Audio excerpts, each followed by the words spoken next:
Hi folks, it's John.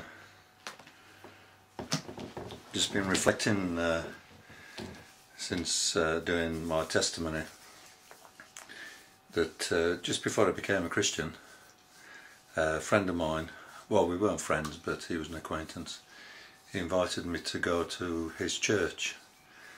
Me being young and brash and full of atheism, I thought, yeah, I'll go along, maybe I can educate these people and show them where they're going wrong. So I went to this church. I walked in and there were no seats, there were benches. And I went and sat down on this long bench that was had a few people sitting on it. And the minute I sat down, these people stood up and walked away, went and sat somewhere else. I thought it was kind of strange. And later on, when I became a Christian, after I became a Christian, I went back to this church and I asked the people, why was it that the first night I came in here you all stood up and went and sat somewhere else? And they said to me, well, John, when you came in it was like the door opened and in walked the devil, and you sat down next to us and we didn't like what we were feeling about you. It was like sitting next to the devil, so we just got up and went somewhere else. That was one of the first lessons I learned as a young Christian, how not to treat people, particularly if we're not too sure about them. How to be more gracious towards other people. The second problem I had was that this was after I became a Christian. I went to church and most of the sermons I noticed were against drinking and smoking and going off with loose women and going to places of worldly amusement. And as I looked around me I thought, well, there's only one person in this room that's anywhere near to doing anything like this, and that's me. And I certainly had done a lot of all of that prior to becoming a Christian. But I suddenly felt that I was being got at, because I thought there's nobody else in this room that's going to be into all these things, so he's got to be preaching at me. Lesson number 2 I learned as a young Christian: not to try and make people feel guilty. Most people feel guilty enough as it is. They don't need someone to heap coals of fire on their head, so to speak. The third lesson I learned was I went to this men's Bible class, and to be honest with you, I didn't understand a lot of what they were saying. They were using terminology I was not familiar with, spiritual words and spiritual cliches that I didn't understand. And one day I just happened to read a lesson that they were teaching in the Sunday school class with the little children, and it was all about certain characters in the Bible, and I thought, wow, this is good, this would be good for me. I could get to know some of the characters in the Bible. So I saw the Sunday school teacher and said, look, would you mind if I came and sat in with your class? I think it might teach me something. And she said, okay, come along.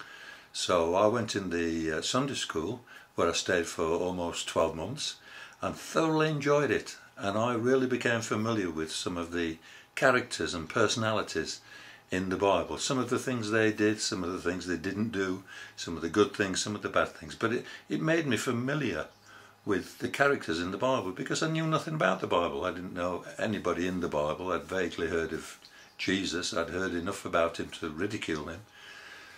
But it gave me a good grounding in the stories of the Bible. And I stuck that out for about 12 months, and then I went back into the men's Bible class, which really wasn't blessing me too much, because they tended to take verses or chapters and dissect them. And what I was looking for was the wide picture. That's what I was looking for, the wide picture. I wanted to know, where did it all begin? How did it develop? And what was the end of it all going to be? And these were some of the things that I was desperately searching for. As I mentioned in a previous video, I was reading the Bible 30, 40, 50 chapters a day, from the book of Genesis through to the book of Revelation, back to Genesis, through to Revelation, back to Genesis, through to Revelation. And that was probably the best education, religious education I was getting, and I was giving it to myself. The Bible was a great friend to me in those days, still is to this day, almost 50 years later, and I recommend you try it. So I learned 3 valuable lessons there. One was the way we treat people, particularly people who are not familiar with going to church. And secondly, the way we educate people that are just coming into our church. And I think that, the church has got a lot to learn on these things, or about these things. So I learned some valuable lessons which stood me in good stead when I later went to work in the prison. And there I met some real characters. One of the things I discovered, because after 2 years of being a Christian, I went to college, Bible college, and I thought, this is going to be it. I'm going to get all the information I need, and the Christian education that I need. And I did learn an awful lot at college. I was like a blotting paper, just soaking up information. And I did love it.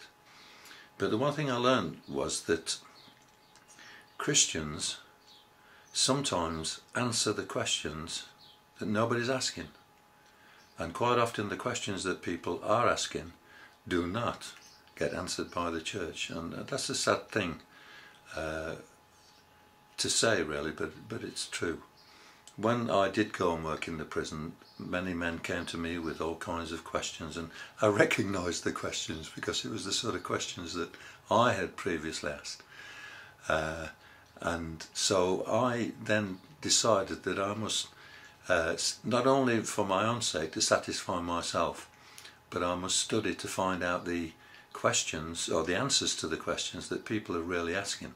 Because in this day and age now, of course, we're so heavily taught about evolution, that science has got it right, and therefore the Bible can't be right, because it can't. You can't have both together. They just don't fit. It's either got to be evolution or it's got to be creation. And so I set out to study some of the answers to the questions that people are asking, and it's been one of the main features of my ministry. It certainly was for the 21 years that I worked inside prison.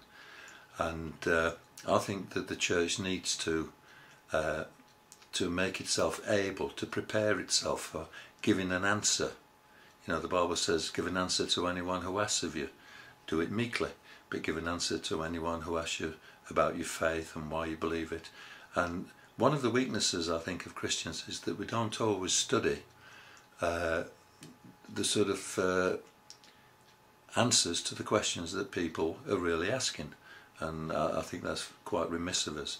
And so I've made quite a point of doing that, particularly those years I worked in the prison. And I like to think that I did successfully, in many cases, answer some of their questions. And I did see many men come to Christ as a result. Well, God bless you. I'm going to leave it at that, and hopefully continue next week and maybe give you a little bit more of my testimony, which has been quite colourful, really, I suppose. It's good talking with you. God bless you. Bye-bye.